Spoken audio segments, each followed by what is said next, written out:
Welcome to this Vault edition of Paul's Security Weekly. This episode, we feature Brian Snow.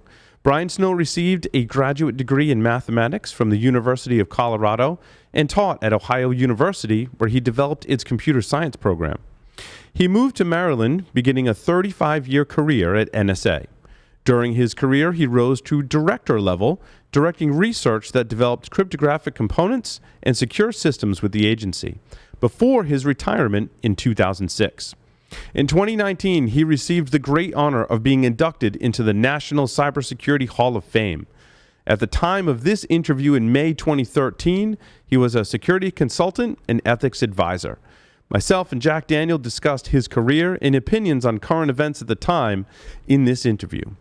Sadly, Brian Snow passed away on December 4th, 2022 at the age of 79 and is of course sorely missed. Truly one of my most favorite interviews we've ever done, Brian Snow, coming up next. This is a Security Weekly production for security professionals by security professionals. Please visit securityweekly.com/subscribe to subscribe to all the shows on our network. Broadcasting live from G-Unit Studios in Rhode Island, it's the show where exploits run wild, packets aren't the only things getting sniffed, and the cocktails flow steady. It's Paul's Security Weekly.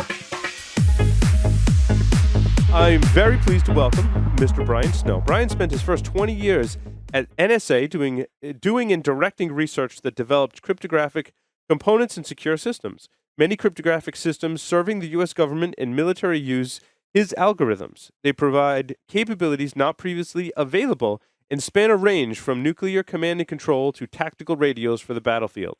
He created and managed NSA's Secure Systems Design Division in the 1980s. He has many patents, awards, and honors attesting to his creativity. Brian retired in 2006 from the NSA and is now a security consultant and ethics advisor. Thank you. It's a pleasure to be here. So, Brian, how did you get your start in information security? Well, I started out teaching mathematics at Ohio University from 1967 to 1971, and I helped establish the computer science department as well.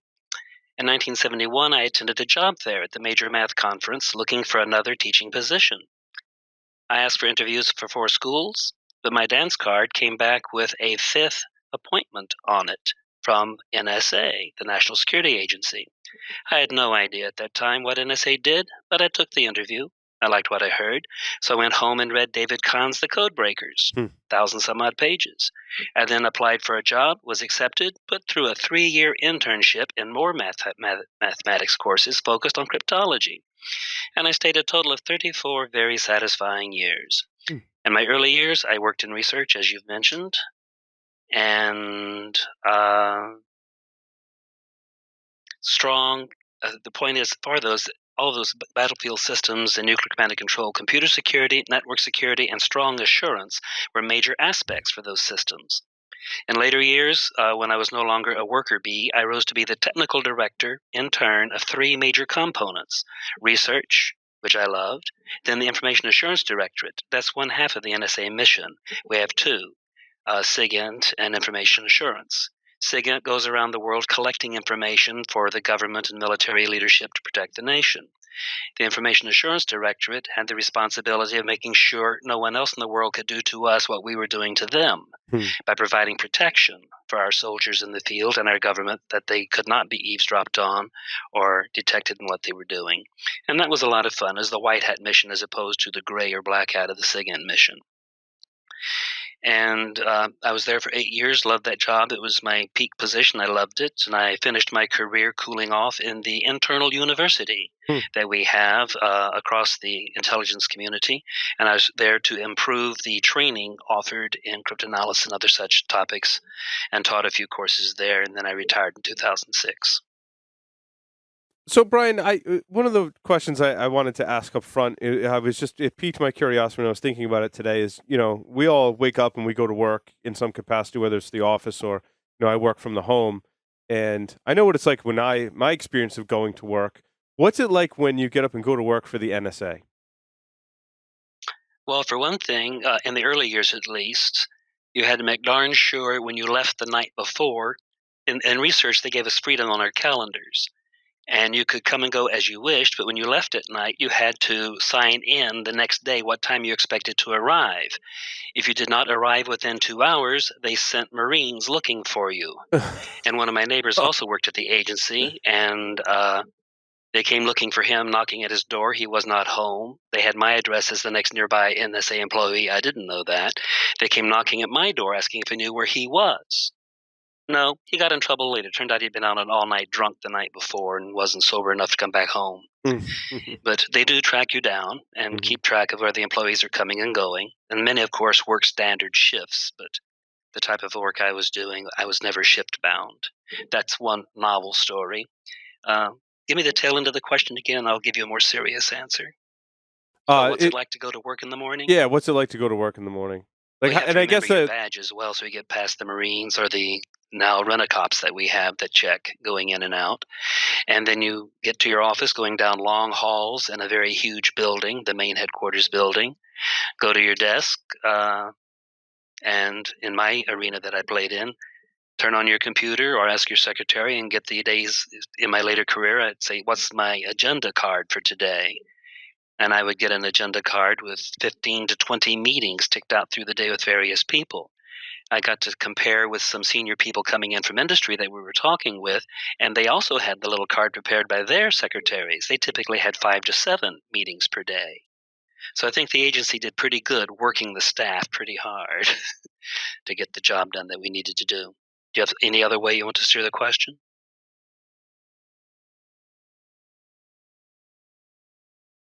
It's not nearly as sexy as you expected. Right, because there's like apparently no soundtrack in that. Right? Oh. No.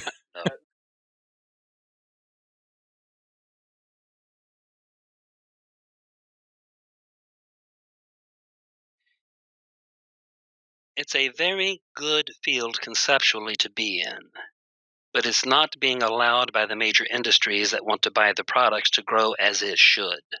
They are still far too focused. Your customer set that you'll be serving in computer security in the external world, NSA was a different matter entirely, is still far too focused on maximum profit in the next quarter for shareholder value, and do not want to hear about long delay lines and getting things finished. And quality is not the first word they want to hear. They want to hear fieldable, get it out there. We can always do a mod later and do a retrofit for the customer after the fact if need be. And they typically have a product they want to sell. And they'll go to their customers and try to market to the customer base, this wonderful product. Please do this. You'll love it. And the NSA was responsible for supporting the military, and we would go and we would interview and talk with them. What do you want? What do you need, either on the battlefield or in your office space or labs? And they would specify that.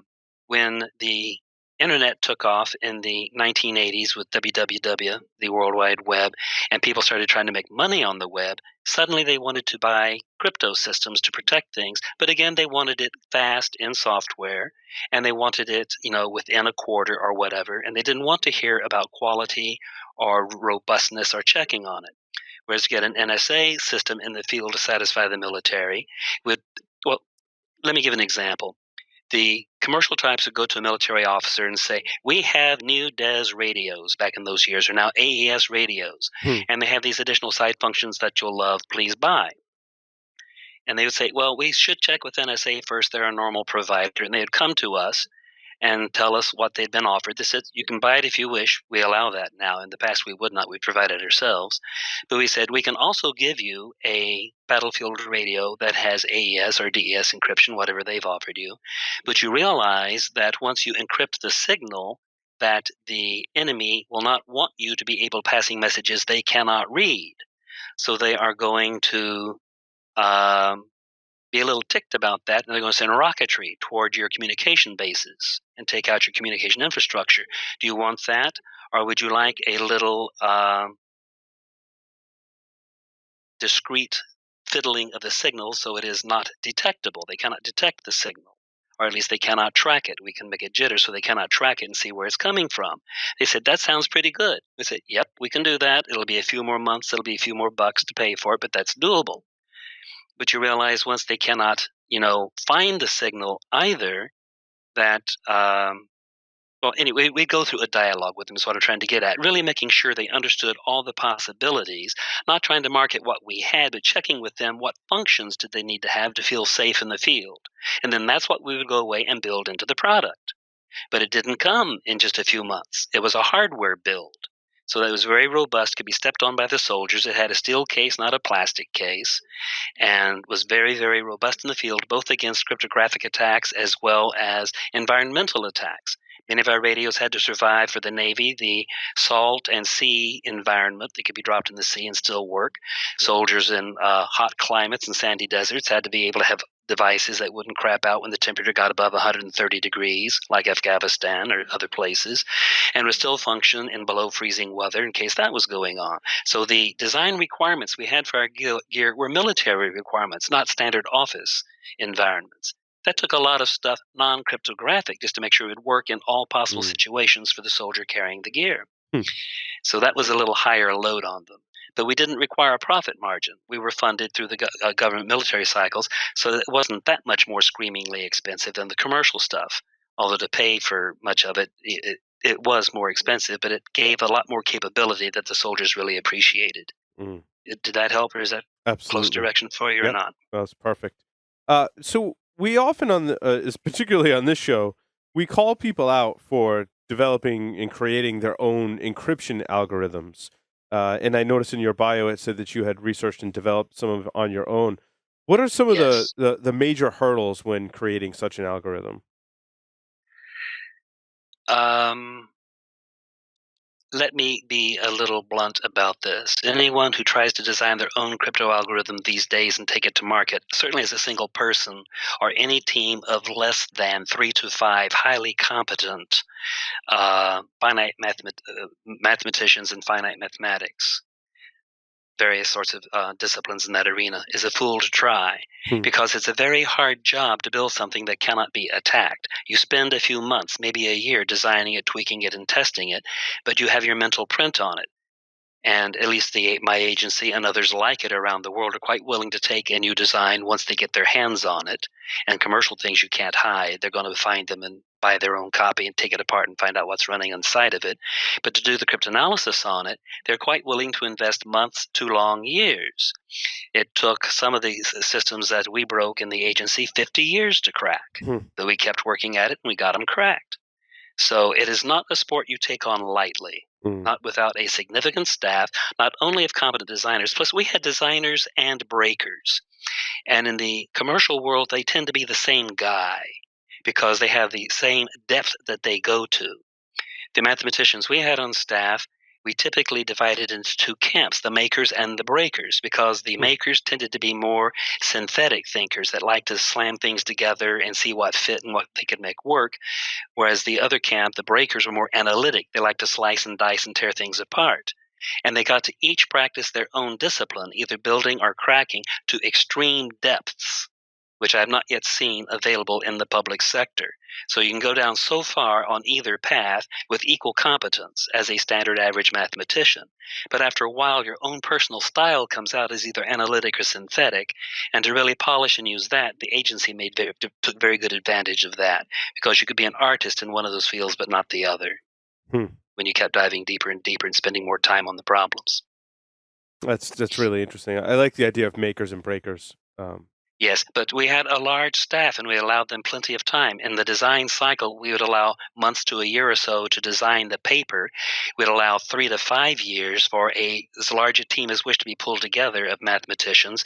And we had thousands of people at NSA hired as mathematicians, working as mathematicians, not working as actuaries or something else, the typical career for mathematicians outside.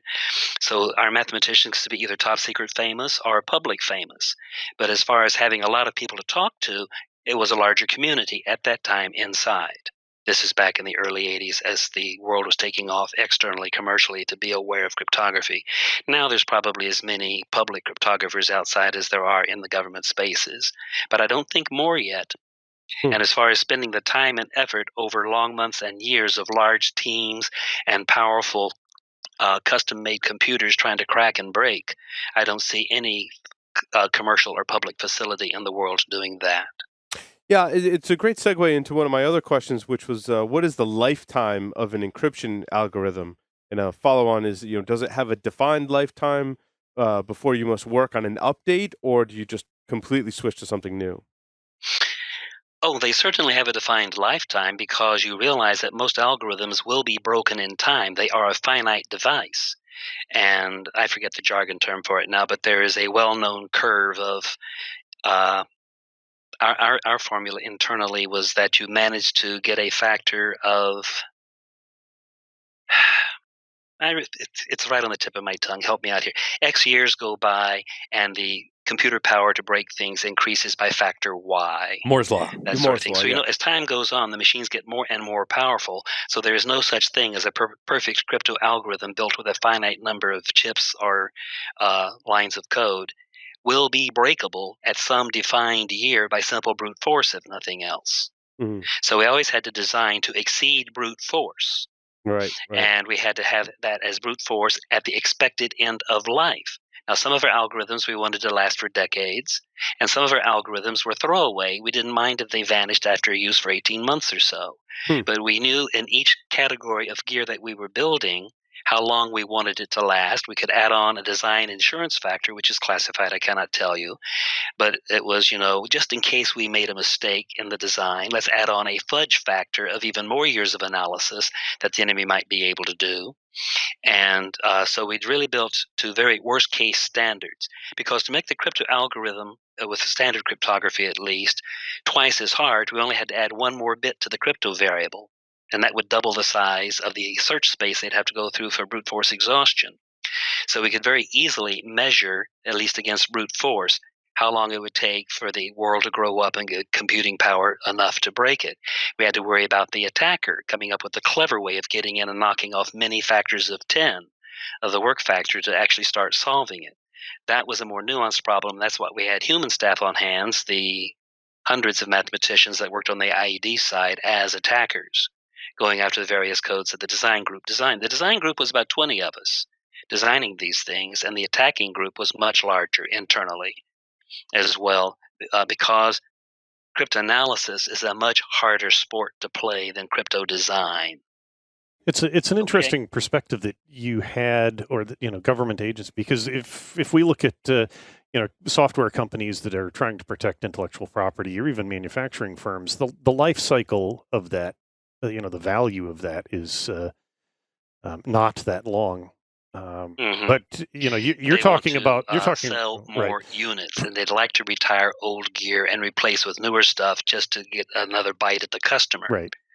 That wasn't our goal. Our goal was to first meet the requirement for stable communications between whatever nodes we're talking.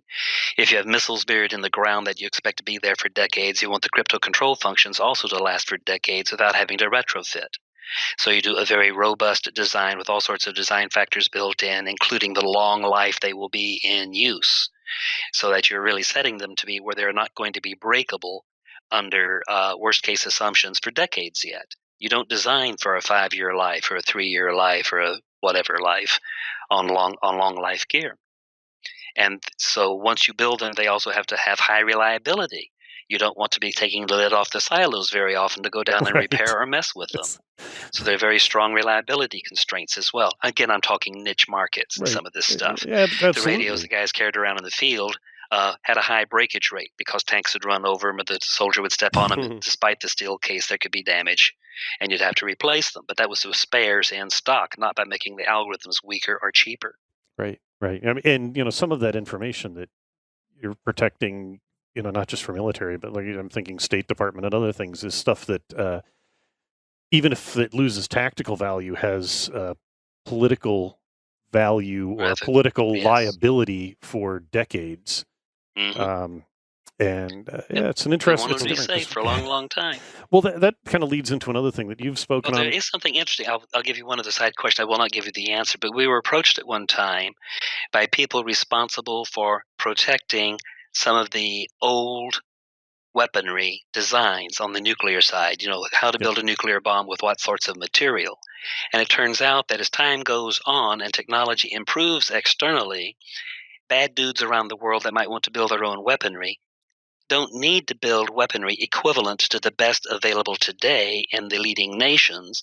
They're quite happy to build a dirty bomb that would be equivalent to the big boy dropped on Hiroshima. And if they could get those design plans, that would have high value for them, they'd build to it and be done.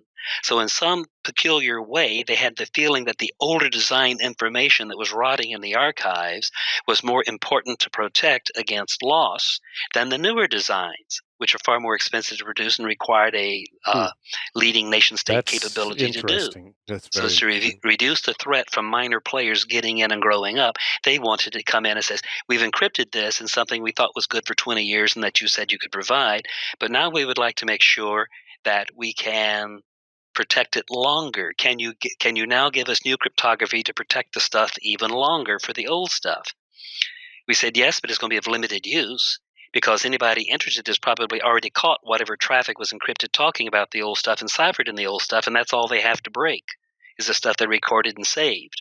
Our re-encrypting a new and better algorithm isn't going to buy you much if they are halfway clever, because they would have kept all the old transmissions until they could grow up to the point where they could attack those. So that's a strange nuance for you. Most things have a limited intelligence life. After a while, you don't care if it gets broken. But nuclear secrets have very long life, and they get more and more sensitive the older they are, because then they're cheaper to build.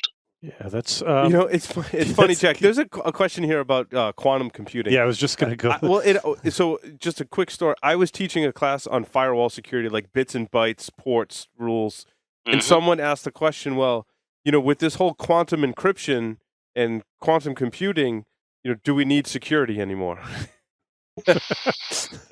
So, Yeah. Jack, I don't know if you want to frame that question better, but that's, yeah. I think we can say yes to that quantum question. computer cannot break all cryptography. As a matter of fact, I was the co-chair from NSA with Miles Smid and Ed Roback from NIST taking a switch in tours and developing the AES algorithm. NSA played a background role, NIST was in front, but we served as a source they could go to do some of the hard grunt work and analysis of some of the candidates that were offered.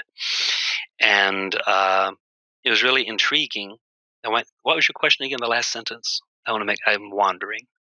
Oh, well, we were sort of wandering we too. were wandering too. Yeah, Jack, frame that question. The crypto, but right. Going along the line of quantum computing, And what are the implications for what's coming? And this plays back into our last conversation because at AES we were aware at that time when we ran that competition that quantum computers might be real at some point, and for cryptographic purposes, there are two piles of cryptography. There is standard cryptography, the usual code books and old type ciphers and stuff, and you try to attack those with a public key, with a quantum computer, and it'll run much faster than a regular computer, so you can get more done, and so it will be breakable. But you only lose about half the bits. You lose about, if you had a 64-bit algorithm like DES was, it's reduced in effective strength to 32 bits. Okay, so you get 2 to the 32 strength instead of 2 to the 64. That's a huge reduction. Okay, Yep. But with AES, which we knew we wanted to be at 128-bit strength minimum, we were afraid about quantum computing, so we simply made the key size 256.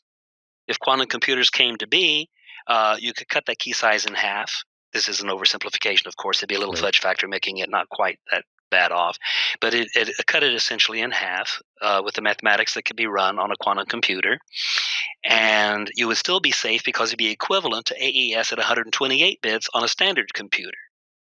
So you could take into account and defeat quantum computing simply by doubling the key size for traditional old-style crypto. But the internet, and we'll get to this, and that's a very important issue that we want to talk about, has other crypto algorithms in it, public key crypto processes. You've got elliptic curves, you've got Diffie-Hellman, you've got RSA. There's several of them out there, all of which are key components in various parts of the internet structure. SSL relies on these things. Secure socket layer. In any event, so what is the energy of a quantum computer against public key processes that depend on either factoring or discrete logs or other stuff that we can get into? They all have the same underlying mathematical basis. There, the quantum computer is indeed incredibly powerful. It essentially flatlines them. No matter how much bigger a key size you get, you can double the key size, it only adds a smidgen to the work factor under a quantum computer. These puppies die. And that is a genuine threat. Why? Because let's compare two timelines. Even up to 10 years ago, people felt that, certainly as of 20 years ago, quantum computing was just a dream. NSA funded quantum computing research, as a matter of fact, in public, because we expected to show that it was impossible. What we wound up showing was it's just a damned hard problem, but it will emerge. And people are selling quantum computers today. D-Wave and others are out there selling mid-size quantum computers. NSA, you could read the newspapers a while back, purchased one, and they're running it in their Utah plant on 128-bit key sizes and stuff. But that's standard keys, and it's just, big deal. But quantum computers have been shown to already exist at some level of capability. Now, to go after the key sizes used on the public key stuff, you need a bigger space that can be entangled in the quantum computer. So you're going to have to be able to entangle more bits. But they've already gone from entangling just 3 bits to 5 bits to 8 bits, which is a big accomplishment, to where NIST recently produced a chip that entangles 200 and some odd bits on the wafer. So there have been several breakthroughs in just the past few years. As of 20 years ago, they thought the earliest possible chance of the quantum computer was 50 years. A few years back, they thought, well, probably 20 years, but probably not less than that. Ralph Merkle of public key fame and he's now a very big nut in nanotechnology. On his webpage, you can go to it, www.merkle.com. Easy, short URL to get to, is confident that we will see quantum computing in possibly as little as 10 years, capable of taking on these algorithms underwriting the internet security structures. Now, that is a genuine goddamn threat. If you can actually get a quantum computer in 10 years, and maybe even as late as 20 years, it's going to be too late already to get the net fixed. Because to fix the net, you have to replace the PKC, the public key crypto algorithms currently in use. You have to take all that stuff out and put in new stuff. And the new stuff does not yet exist. And to get new algorithms installed in the internet takes typically at least a 5-year exercise. And people who've been working on this, they know it's a hard problem. I started pounding the table in 2006 at various conferences I go to, saying quantum computing is going to be a threat. PKCs can be destroyed. You must urgently come up with non-PKC-based replacements for the processes we see. And they've been working since then in many communities. None have found one that work yet. So it's a hard problem. But there are predictions, that maybe within 5 years they will have something. So what if they get it in 5 years? And I don't have high confidence in that they will be able to find robust enough algorithms for, against standard computers even, that will be a good replacement. That's not the end of the job. You have to get them adopted as a standard. That's about a 5-year drill. Once you have the standard in place, you then have to start getting people to switch over and to implement through various nodes and points around the world. And that is a 10 to 15-year window. So you got 5 years to develop, 5 years to standardize, 10 to 15 years to get that in place. And that's still not across the whole internet, but across a large bulk of it before you begin feeling halfway safe. Now, what did I add up? 5, 10 minimum? That's 20 years. If it is possible, as Merkle thinks, that they could emerge as soon as 10 years from now, we're screwed. Yeah, that's pretty much There where will we be are. no such thing as security on the internet as far as using any of the trust structures currently in place. That scares the hell out of me. That is, that is scary. And So we have to start moving now. And I really think NIST, and I've been nudging them and others should run another contest just like we had for AES to come up with new algorithms that do not use the current basis processes, factoring in other known processes that fall so flat under a quantum computer, but new processes, but still have the properties of public key crypto. And if we cannot get to that lovely split of public key crypto, which has the key that encrypts different from the key that decrypts, that's the magic that makes public key work. If you cannot get that, then roll back to stuff we know how to use, standard key distribution centers that can use standard cryptography and use AES and SHA-3 or stuff like that, and at least you'll be safe against the quantum computers. But you still have a minimum of a 20-year run-up to do that. Absolutely. And quantum computers may be ready before that. We just haven't been moving fast enough. And I'm probably harping on this too long. Yeah, no, but No, it's but okay. I think it's. Did you want to question 3 under? I was encryption going to questions? shift. Or do you go ahead, Jack? Let's shift gears to the second question on here, just because I mean we could talk on, but one of that I wanted to bring up, which is very practical. So from the not that the quantum stuff is purely theoretical, but to a much more immediate question. Given that none of us have, none of us that are doing defense have adequate resources, time, money, personnel. What do you think deserves the most focus for protection from attacks? I mean, we're spending a lot of cycles protecting credit card data, which, if my identity is stolen, it's going to really wind me up. But is that where we should be focusing? Mm-hmm. There's a lot of hype about SCADA and industrial control. It's largely theoretical. I got you. I'm ready to go after that. Yeah. What do you think? Okay, I've characterized this crudely as, do we go and protect infrastructure first, or do we protect the banks? That's an important issue. Or do we protect commercial corporations that are part of the economic backbone of the nation? And for me, it is very, very easy. The first and most important thing to take care of is infrastructure. And why do I give you that order and list it first? I invite any of you to Google, quote, Sagery testimony, unquote. That's Sagery, SAYDJARI, testimony, Sagery testimony. That is a testimony to a congressional committee on April 25, 2007, where they're talking about the threats the internet faces and what needs to be done to get clean and get going. And they did something called a Dark Angel study. It's a 7 or 8 page report, but the Dark Angel study is described in less than 1 page. And I'll give you just a few phrases from that here. The Dark Angel study assumed the adversary had 3 years of preparation time, a $500 million budget, and 30 days to actually execute an attack. The attack campaign goal was to destabilize the U.S. and depress the economy with attacks on critical infrastructure, thus reducing our ability to project military power, depicting our will to fight, and creating panic and distrust in the government. And for them, infrastructure meant, and I just checked with them today, I have the piece of paper here. Here we go. Infrastructure includes first and foremost power, electricity. Secondly, telecommunications. If you can't call around and make communications, you're in a heap of trouble, especially for first responders. You have to remain the ability to tell people there's been a problem somewhere, go help and fix it. Third, in order, you include the banks for sensitivity. And fourth, because they're part of the infrastructure, the commercial, but it's mostly physical stuff. And fourth, oil and gas. And they had done exercises with a team of professionals and had it fully vetted by domain experts if they were making correct assertions. And they felt they could, with that budget, hold the nation essentially captive for 30 plus days. No electricity, no water flowing from power plants, gas pumps stopped. If you kill the electricity, most commercial cars and trucks won't run very long anyway because they run out of gas in the tank and they'll go to the gas station and the pumps aren't running because there's no electricity unless you've got fuel-based generators running. And you do that, you run out of the fuel to run the generators, and again, you're not moving. So it gets very severe.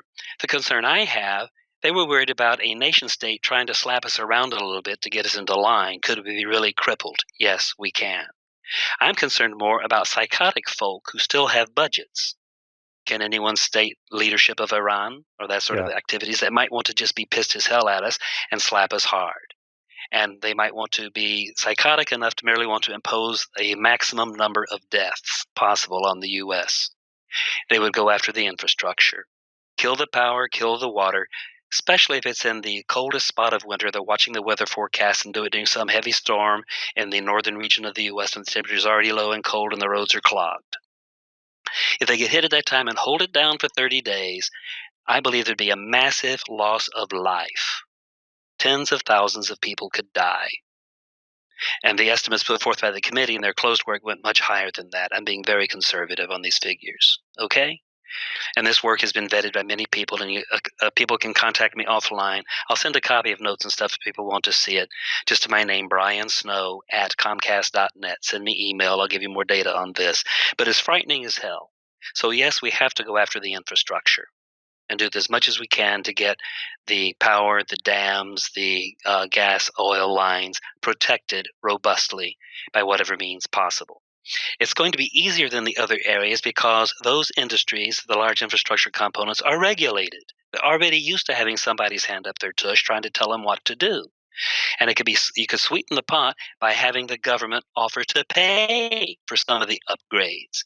Just put it in place. We've got some procedures, or you can pick your own if it'll play with the rest of the stuff out there that it needs to play with, and we can get you protected faster. We might have a chance within 2 to 5 years of getting at least somewhat safer in infrastructure, because I think the infrastructure components would be more willing to play with the government to get it done than what we've seen from the commercial world for the past several decades.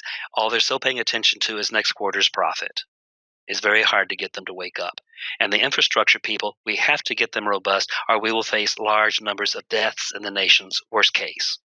Okay? Yeah. So clearly, I'd go after the infrastructure first. Now, who would I go to next? And that infrastructure for me includes power, telecommunications, and I'll put banks off to the side just for a moment now, and the oil and gas industries. Those as a minimum. That actually shuts down stuff going to the stores. Food cannot travel to the grocery stores. People will be running out of food because the trucks can't roll without the gas, blah, blah, blah. It all just dovetails and crashes down on itself. The second party I would go after would be the banks, because they talk with each other a lot. The money flows all over the nation, and to keep the fiscal flow moving, you can't have too many banks go down. So I'd go and protect the banks next. We would not suffer loss of life if the banks went down, at least not for a while, to take other things to do it, but it would be highly inconvenient. All sorts of unexpected entailments would be happening, and the economy would be wrecked for a while. But there wouldn't be massive loss of life. So they Brian, have you ever considered writing a screenplay for Hollywood? Those are seriously. Sammy Sadri already did it in this report that he briefed to Congress, and their Dark Angel study. That's the name of it. The Dark Angel study of what a halfway competent guy with a checkbook with $500 million waiting for 3 years to develop the stuff could do with a small team, 8-10 people, appropriate skills selected. And this has been briefed to Congress. It has been briefed to many other people. Very few people doubt the stuff. In fact, most believe it is a underestimate of severity of impact. We are fragile. Okay, but let's wrap it up and get to the commercial sector.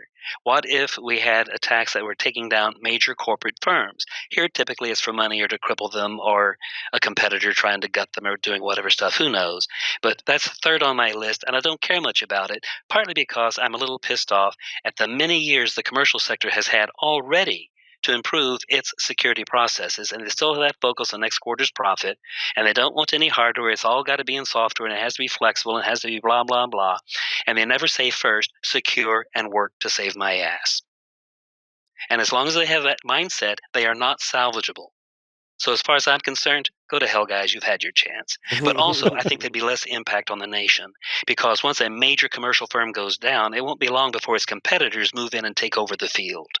And there'll still be backstops unless the opponent is trying to take down everyone serving a particular type of product line in the commercial sector. So the greatest risk I see is to infrastructure. We've got to get it fixed. Yeah. Jack, did you want to continue maybe with questions? So that actually that leads in to my next question, which you and I have chatted briefly about before, which is risk.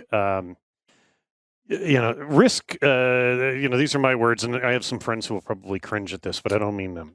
But risk has become a religion to some people in the InfoSec community. And as have metrics. And a lot of times they're tools that are used properly, and a lot of times they aren't.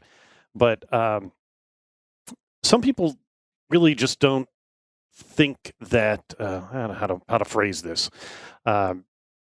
I think there are some things where risk analysis is a huge asset and can be done well if you have adequate instrumentation and awareness. And even if you don't have everything you need, Bayesian theory helps us move forward. But there are some times when the consequences shift the value of risk assessments or reduce the value of risk assessments, I think. And this is something that you've spoken about before and written about too. So just the whole idea of risk as religion and where risk analysis really works and where it doesn't. I've had people ready to cut my throat on some of the things I've said about risk analysis, but they're reading me too broadly. I'm specifically concerned by something called probabilistic risk analysis. where they will use Bayesian mathematics and other processes to estimate certain things and set up things and do calculations showing it's not quite as bad as we thought because this and that sort of thing trades off, balances out. And probabilistic risk analysis is, in fact, an excellent tool as long as you're addressing benign problems. If you've built a large complex power plant with many moving parts, you can talk about the average wear and tear on various components. You can talk about the average loss of some component breaking or doing whatever. And you can get fairly accurate estimates on when you have to worry about something going, how many could go at the same time, how much backup capacity do I have to plan for in order to maintain full utilization and running time in a infrastructure element, if you will. They're very good at this for the power generators and other stuff, as long as a benign environment. That is, we know what to expect. There's not malice out there. An example I like to give: an architect facing only benign nature and trying to build homes in Florida that gets lots of storms coming across the coast can do probabilistic risk analysis and other probability models to state that my structures will be very good up through a level 4 hurricane. Level 5 may floor some of my buildings, or if he wants to tolerate that. So he can tell his customers, the expectation of my stuff lasting for you, the probability of a storm that'll take out my building is not for another 15, 20 years or whatever. You can give figures like that. And he can go build, once he's built one building and put it up and it works and it meets it, he can build lots of others because nature doesn't change its rate of hurricane production, at least modulo global warming. That's another issue. It could get worse. But nature doesn't change its activity based on what you built. Okay, it's going to behave roughly the same or in predictable ways that you can say over time. So probabilistic risk assessment is great. But if you've got malice, if we assume that the hurricane season is malicious and driven by some evil creature, as soon as they know that you can counter hurricane level 4 storms, you'll see nothing but hurricane level 5 and 6 thereafter coming at you. They will change the game on you. And that's what we're facing in the security arena, because you have malicious opponents. And there you don't want to play probability games. The best game to play is game theory. In gaming, what your opponent will do once you do something. And you want to be on the right side so that each of you are strategizing, that each of you, with fairly inexpensive steps, can slowly but surely walk the opponent, either the attacker or the designer of the good stuff, to a spot where he's at a cliff that he can't go any further, must back up a way big way, and then start over again on some other path. You really want to make him burn more money than you, but you know it is a constant give and take, ping-ponging back and forth. That as soon as they counter you, you're going to find a way to spend a little more money and beat the hell out of them again anyway. So if you've got malice in play, and that's the one thing the commercial sector simply will not get their minds around. They still have random models in mind, even when malice is in play. It does not work. So drop the PRA stuff specifically when malice is in play. For safety procedures, for other sorts of analysis, for reliability, it's magnificent. Hang in, lads, run with it. But not when malice is in play. Don't do it. You're setting yourself up to be shot, hopefully only in the foot. Brian, just changing gears a little bit, I wanted to get to a topic that I Was certainly. that enough on that? Or Yes, no, Thank you very much. Yeah, I wanted to get to a question that I think relates certainly very much so to national security, and what the state of current computer engineering, security engineering talent in the U.S. that can provide support for national security, and what can we do to better develop this talent if it is in fact lacking here in the U.S.? Well, talent emerges when it gets paid for. And most of the commercial sector is not willing to pay for the level of talent needed to give it the protection it wants. But there are several consortia, universities, government sources, and others trying to grow a truly talented worker base. And it's possible. We had one at NSA for decades. Okay, in this arena, it's doable. It just takes resource to build and groom. So what is necessary is, once you've built it, that there are customers willing to pay the salaries necessary to retain and keep them. Mm-hmm. And there's a lot of activity going on now. I hope some of them succeed. But mostly we're being driven by cruel economics, that most of the customers that need this most, the commercial sets out there, simply aren't willing to pay enough to make the really good designers step forward and the really good builders build gear robust enough to meet worst case analysis of competent malicious actors. Mm-hmm. That's and very you also true. have to pay attention to two levels of attackers.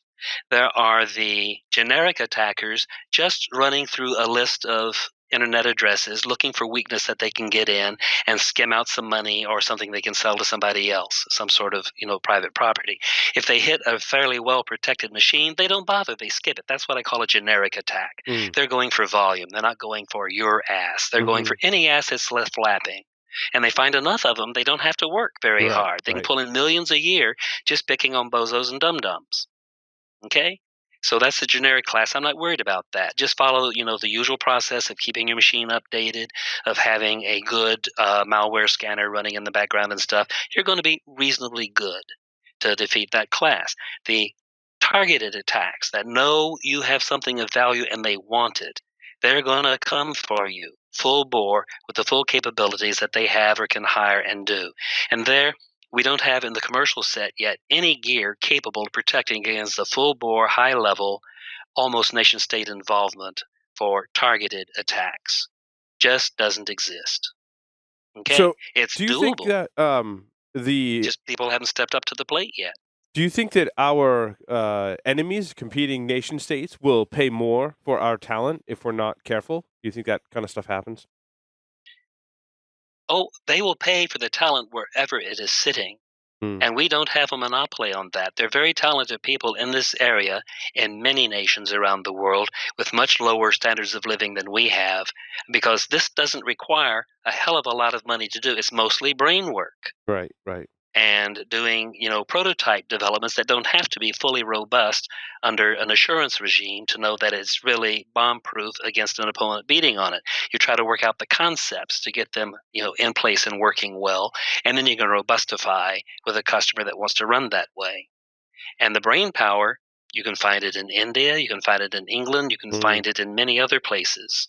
So we are not unique in having people competent enough to do if only people would pay them to work and focus on the intensity they need. And for the lower levels of profit, you're going to be able to turn on something facing targeted malice because there are fewer targets, therefore fewer sets will be sold. There's only a few big targets you want to go to where you can pull out billions in one shot if you're going after money. The stock market exchange stuff would be nice to strip, and we've seen some close runs on that lately. Jack, we probably have time for one, maybe two more questions. Brian, was there any other questions that we didn't get to yet? Yeah, let's wanted to answer? give you an opportunity. We've sort of been steering this. I know some of these are things that you wanted to talk about, but well, there are two questions you gave me, and it'll take me about probably 10 minutes to get through both of these. But I thought you want to hear a little bit about assurance and something about the difference in trust between cyber and human elements. Yeah, let's go through that, and then we'll wrap which up. one would you like to hear first? Jack, it's up to you. You developed, I think, some of these questions. Let's talk about the assurance idea, because I think the trust one's a good one to leave it. I think that's important because that would have been my choice. Before I was regretting having offered you the choice. I'm glad you picked it because I think that's the one that's missing the most in the outside world on this. So let me natter at that a little bit. I'll give two definitions, a very short, simple one and a longer one, but let me set the stage a little bit. We need both functions and assurances in a security device. Functions are typically visible to the user and commanded through an interface. Assurances tend to be invisible to the user, but they keep him safe anyway. They are extra quality control steps taken during the development of a product. The safety and reliability communities have been doing this for decades. We need to apply more of it in the commercial world to security stuff. You can go and learn from those communities. Examples of assurance work would be thicker insulation on a power wire to reduce the risk of shock, or failure analysis to show that no single transistor failure in a large complex device will result in a security compromise. Those are paper studies that you do. And there, since you are designing and looking at them and not yet worrying about people, I'm not going to go back to let me skip that. Having a seatbelt in a car provides a safety function. Its interface is the latch that you click around your waist. Having them made of nylon instead of cotton is the result of assurance studies that showed nylon lasts longer and retains its strength better in the harsh environment of a car's interior. You can stand spilling a beer on the belt and letting it soak in. It'll rot the cotton. It won't bother the nylon. I tend not to drink while driving, but maybe that's just me. Well, that's you guys are having your beers while we're talking. So anyway, both functions and assurances are best addressed during the initial design and engineering of security systems, not as aftermarket patches. Both security and assurance must be addressed first. The earlier you include a security architect in your design process, the greater is the likelihood of a successful and robust design. The usual quip, he who gets to the interface first wins. So you got to be there first, or you're just going to be screwed and lost.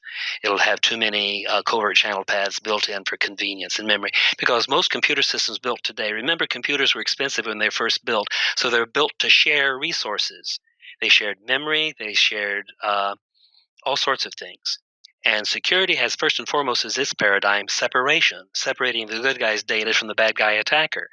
And it's very hard once you have a system that wants to share to build in separation on top of it. The residue is covert channels, at least, if not worse stuff. That's why we're in the pickle today with computer security, because computers were built first to share, not to separate. Okay? So true. Here's a short, intuitive definition of assurance.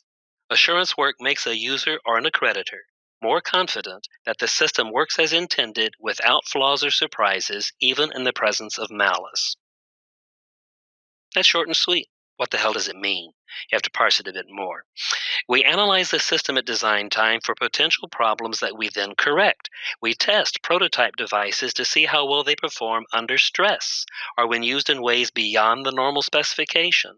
Security acceptance testing not only exercises the product for its expected behavior given the expected environment and input sequences. That's the minimum you've got to do just to know it's marketable, and that's all that the commercial world typically does. But it also has to test the product with swings in the environment outside the specified bounds and with improper inputs that do not match the interface specification. We also test with proper inputs, but in an improper sequence. We anticipate malicious behavior, and we design to counter it, and then we test the countermeasures for effectiveness. We expect the product to behave safely and securely, even if not properly under any of those stresses. It may not be doing the right stuff, but it's not going to do anything that's dangerous to you. If it does not meet those conditions, it is redesigned. Now, here's a more formal, precise definition of assurance activities, and there's 5 bullets to it. Assurances are confidence-building activities, demonstrating that 1. The system's security policy is internally consistent and reflects the requirements of the organization. 2. In other words, you covered your bases. You're building what you need to build.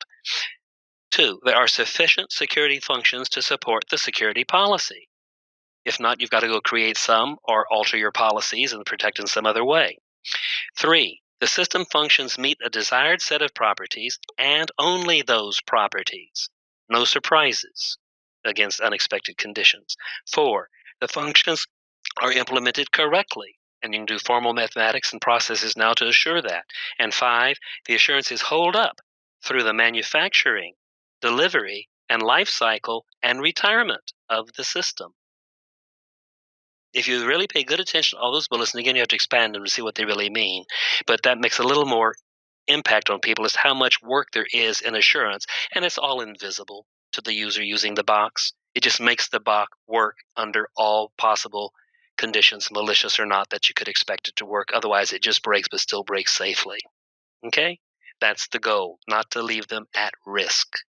We provide assurance through structured design processes, documentation, and testing, with greater assurance provided by, guess what? More processes, more documentation, and more testing. There is no short road to heaven on this. It's work. Okay? And that's why it's avoided. But it is necessary work if there is malice out there, especially targeted malice. If you don't have a robust assurance regime, you cannot meet targeted malice requirements. Just isn't going to happen. Okay? Is there time to go through the trust stuff or not? I'll 3 more minutes. How's that sound? A quick view of Okay, this. I'll talk fast. Thank you. In 2007, we had a fiscal credit bubble crash and caused terrific pain on mortgages and started a recession that we're still trying to find our way out of. It was basically based on credit derivatives, an instrument widely used but little understood and even less analyzed. This was and is a recipe for disaster. It eventually imploded, leading to today's recession. Today, we have a trust bubble in the internet. writing on trust in electronic certificates, digital signatures, cryptography, and protocols that constitute the foundations of modern information security. These functions are responsible for enrolling users in systems as trusted. They're also widely used but little understood by users. Oops, recipe problem. And they're not doing the same correct modeling. Human trust, which we think we understand, is limited by identity, role, capabilities, and intent. I trust my surgeon to operate on me, but not to do my taxes. He trusts his mechanic to work on his car, but I do not trust that mechanic on my doctor's say-so, because I don't trust my doctor's knowledge of auto repair. Human trust is not transitive. It is given sparingly, and it's easily revoked. Piss me off once, it's a long way back before we're going to be friends again. And it is very hard to recover. It is fragile, usually pairwise, and not transitive. I've mentioned that. This limits scaling, which is a good thing, and usually keeps things local. Cyber trust, as implemented today, does not map to that human model that we use to naturally reason about trust. In most circumstances, cyber trust merely asserts validity of the identity presented. It does not discuss the roles or the capabilities or especially the intent that entity may take on. It spreads easily through transitivity. If a certificate A endorses certificate B, which endorses certificate C, which endorses certificate D, bang, you're going to trust D, or at least your computer is going to trust it on your behalf. Okay? It spreads easily and therefore widely, possibly crossing many domains, and is hard to revoke. Even worse, the issuing of identity assertions is orchestrated by 650 some odd certificate authorities around the world that are trusted directly or indirectly by browsers, Mozilla, Internet Explorer, whatever. This means there are hundreds of system nodes that can make false assertions, and that has happened under certain attacks, that would be accepted as truth within the global system. Worst still, any of these 650 some odd trust authorities can sign a trust certificate for any entity on the globe, whether they know them or not. They are not restricted to signing only for those entities in their explicit domain. This is I won't say the bad word, it is a really bad deal to have it set up this way. And we've been staggering on in the internet because it was just barely good enough to let people buy books at Amazon. Really expensive transfers to be gone after and raped. It really would. This conceptual mismatch between what humans expect and what cyber delivers is not understood by most people, even techies. I cannot stress enough how much this is a major disaster waiting to happen. As with the credit bubble, this is a recipe for disaster. And disaster can fall in one of two ways. Either because of the mismatch between functionality we expect and they actually get, that's a conceptual flaw, something wrong at design time. Or because the implementation of what they got in cyber function, even though it's a good concept, is often flawed. That's an implementation problem. So you've got two issues. You've got the concept you're trying to build and the actual implementation you're going to use. And you can get screwed on either one being done wrong. And currently, the cognitive group, the conceptual flaws are severe in our trust structure. So it almost doesn't matter how good the implementation is built. You can still have malicious attacks that I'm sure many of you guys can discuss.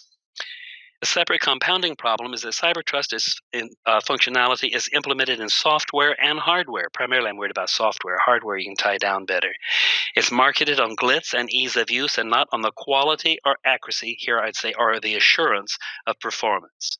They just skip assurance entirely. Even if security concepts are accurately captured in the design and actually provide what native humans expect, and that's not the case yet, it is likely that the implementation is flawed. We've seen lots of examples of that. Easy busts because of screwed up software. Ward Cunningham coined the term technical debt. I'm sure some of you are familiar with that in 1992. Yep. It describes flaws left in delivered products that can lead to genuine fiscal debt, the cost to repair later. I refine that phrase technical debt to cover both types of debt, conceptual errors in the design and implementation errors in the product. I'm not going to bother giving the example from Microsoft of their attack that was found a zero-base attack in February 2010, but it had been in the code base for 17 years. My God, in any event. Conceptual errors are best resolved with early applied brain power during design time. Smarts, not dollars, not time, is most important. Implementation errors are typically found, and we're finding them all the time, in deployed products and can only be solved with time and money, usually lots of both. The better choice is for the vendor to pay the cost upfront by using higher assurance development methods, as I discussed, to eliminate the vast majority of implementation errors before deployment. However, the usual path, even if he has a good concept, is to shift the cost and effort away from the vendor and let the customer and his clients discover the flaws and suffer the consequences. That's why we're really screwed in the external world today, and we've got to get away from that. Okay? Brian, are you appearing at any conferences or speaking anywhere where our listeners might be able to check you out? I do that from time to time. I don't have a booking in hand at the moment. Mm-hmm. I typically wind up speaking somewhere in public. I can provide, again, if you want to send me email, I can send pointers, I think. I was at the New York World Science Fair a year or two back, and there's still several clips of me yattering away on other topics. Mm-hmm. And I never keep track of my stuff, but I've got a list that I built somewhere. When people ask questions, I can go and look at it, and I can provide it to people if they want to ping on me. That would be great. Brian, And thank you very backup much. papers for some of these assertions. Yeah, thank you very much for appearing on Paul.com. It was a pleasure to have you. Very interesting and I'm entertaining glad to debate. be there. I'm sure I have pissed off some people in your audience, and if I have, I'm glad. I hope they wake up, think a bit, put the beer down, sober up, listen again, and maybe they'll finally start trying to put some assurance in their products with robust, strong implementations that'll be safe against quantum computing. I love it. I love it.